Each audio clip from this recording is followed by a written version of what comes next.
this is what you guys have discussed since yesterday, and we are in safe hands when TCRA is in the country. Let's see how we can address that. The first is partnership, because we all know that none of us can do 360-degree of our business. Doing the partnership programs so that we bring the other people, those who are experienced in different fields, different domains, they come and add value for us. We have to be innovative in our revenue stream. We won't be able to continue doing what we were doing for last 10, 20 years. We have to be innovative the way it has happened in the developed world. We have to see that the investment in the digital frame goes so that the content is required in the rural areas, in suburban areas where the IP backbone starts getting in demand and people are ready to pay for it, and it goes. We all should know that the major driving force behind internet today is not social media, but it is video. So the video creation in whatever format we do, whether you are running a channel or you are giving some kind of a content to access over the internet, it's still a driving force for all broadcasting technology, including internet. And strong anti-piracy measures, and finally, the better policies. I'll just like to share a couple of case studies that we were involved in, and possibly it will give you some ideas that how this was done in some of the countries. In one of the country, all the media houses, because in every country there's an association of media companies. So these associations sat together and they said they want to run and manage their own platform so that they can reach to people. And if it is on DTH, yes, it can be done together with the DTH operator, but the management remains with the association, for example. Or even OTT, for example, because in OTT you can reach to the people who are beyond the physical political boundaries, and then your viewership has no challenge.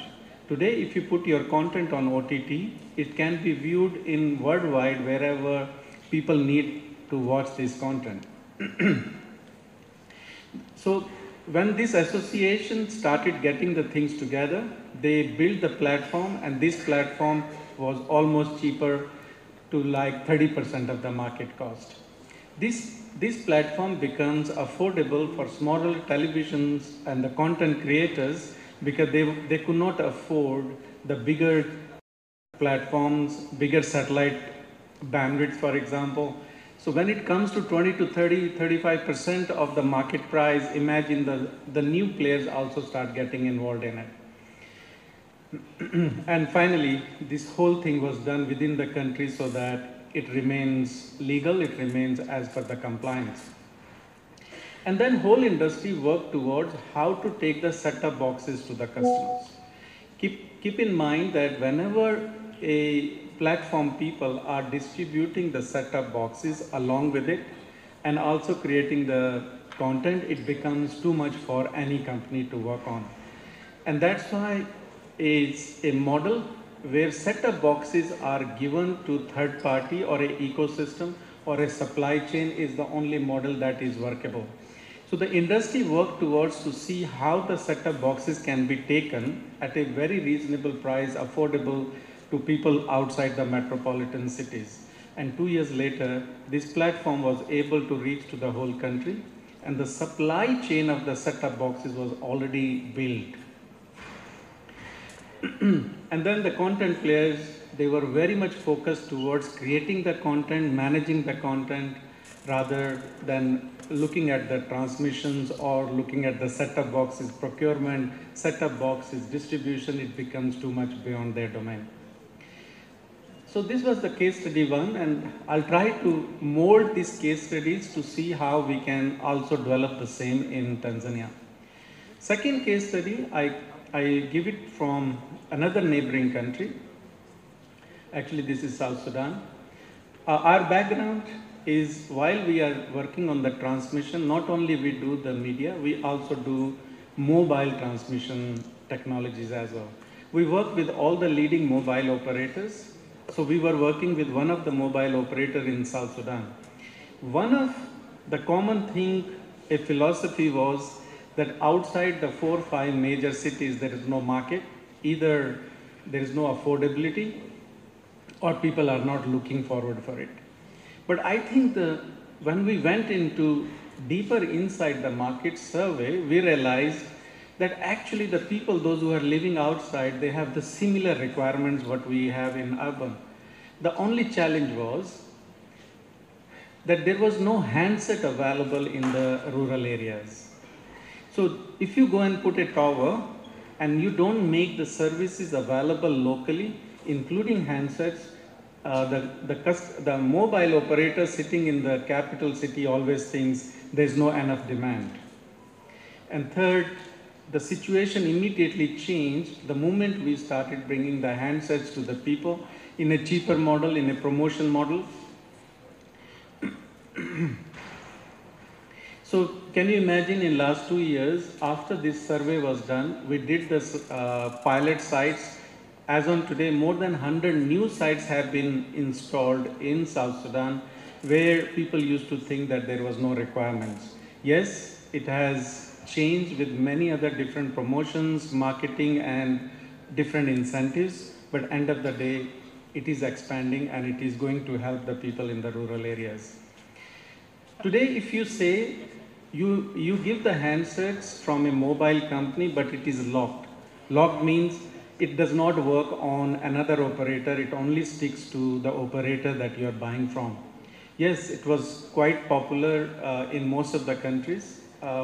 Imagine that every handset which you throw on the street is still a prospect. The person who picks that handsets is going to insert the SIM card and start going to use it. So handsets available on street today, whether it is brand new, it is branded, is unbranded, it is old, or even if it is stolen, is a potential for you to sell your content to that customer tomorrow. The message here is, if there is no enough set-top boxes in street, your prospects are very limited. So the first case study that I gave, it was more to work together, find the platform, build the platform and manage it so that you get the cost of economy of scale. And the second is, it's very important to go to the distribution system, the supply chain of set-top boxes or handsets or the user devices. These are the two very, very important things. And I believe the same applies to broadcasting industry as well. Let's apply the same thing to the broadcasting industry, that if today every service provider in Africa sells their own set-top boxes, this is totally different than how the mobile industry happened. The mobile industry wanted to promote their handset, but slowly they realized, let the handsets go from the official channel, let people choose their handsets. All they have to come to the mobile company, insert their SIM card and make it working. Why shouldn't it be similar in broadcasting, that people should be able to buy the set-top box, they come to the channel and they say, can I have your ID that I can put it in and I can start watching your content. That means there should be a universal set-top box that can work between different service provider, or a platform which harmonizes the different platform, different service providers, so that customer doesn't have to keep buying the set-top box, and every set-top box which is available is a prospect for you. So let's take this example that today most of the platforms on whether it is DTH and others, they feel they have lost 30 to 50% of the subscribers since the day of inception till today. Which means customers bought the dish, they bought the set-top box, but then they discontinued the services. If I take a very rough number, in Tanzania alone, almost 500,000 of subscribers have discontinued their services. And if I put a market figure, the whole investment gone into these set-top boxes exceeds $20 million today, which has been invested by subscribers, but it is lying idle, it is lying on somebody's rooftop, unused, not serving anyone, for example. On top of it, every time that you build different platforms, everybody is trying to pay the uplink charges to satellite company or any other technology. That means if one channel is being uplinked in 3 different platforms, that channel is being used at 3 or 4 different times, and hence the cost has to go to subscriber. Just to give differentiation between the different terminology, when we are taking the content from one location to another, and then that content is to be reused, is called contribution. So if I take it from the OB van to the studio or studio to the tower, it is called contribution service. But if I take the same content to the end user, it's called distribution service. Just thought to clarify in case anyone getting confused between the two terminologies. So now I come back to my last slide, which I like to convey my message between all the previous case studies and examples. What if we have a DTH platform in the country, which is free-to-air content provider, where all media houses who are the member of associations are the stakeholders, and everybody pays less than 30% of the market price. This will only be achieved if we put together, we build the platform together, we invite the platform people saying, this is what we like to have. We are the 40 channels, we like to go together, and this is what we are like to achieve, and this is my service level agreement, and this is how what we like to do. And this is achievable because we have done in other countries. We are happy to do it here as well. Sorry. The second platform that we can build is OTT, which means whatever the content you are putting on DTH can be streamed together to the internet servers, which means even if you are living in US or Dubai or Singapore, you will be able to watch that content just by going to internet, download the app. The moment you download the app, all the content provider, for example, 40 of you, if you had collaborated together, you'll be able to find your channels in that, and the viewer who's outside the country will be able to select the channel or the content, and they will be able to view, which means your content has no political boundary. You can also go outside and you will be able to find the viewership for that. Similarly, the common contribution platform, which means if you have a channel in Bea or you are in Sumbawanga, you should have a platform that someone gives you a technology to come and install in your studio to bring it to the common platform, so that you are away from the technical hitches. You don't have to invest into that area because it will be taken care by the platform people. Fourth, which is very, very important, is the supply chain. If you are the content people and you want to reach to the whole country of 50 million people, you have to follow what has happened in the mobile handsets industry, which means somebody, the ecosystem, whether it is a local entrepreneur, it is distributor, it is manufacturer from China, or somebody else who says, I'll take care of it, I will be able to give the set-top box in $10 in the whole country, and this is, people will be able to use mobile money to pay. Automatically the demand will increase because you are able to reach to the people and you have controlled the supply chain for that. And finally, in case any one of you wants to start charging the subscriber because you have created a content, you have created a premium content, and you like to charge the premium content, that content people will be able to view by paying you directly. This platform can take your channel onto the satellite and hence reach to multiple people, multiple countries.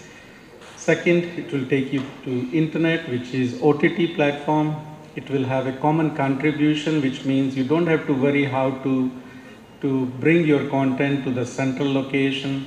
Fourth, the platform for set-top box, which means if someone is selling the set-top box for free to air, tomorrow they want to move to Zuku, and third day they want to go to StarTimes, they will be able to switch by paying a small fee, a small token fee to the service provider, which means one universal set-top box in the whole country people can buy and put the SIM card, and they will be able to use with the service provider they love to choose with.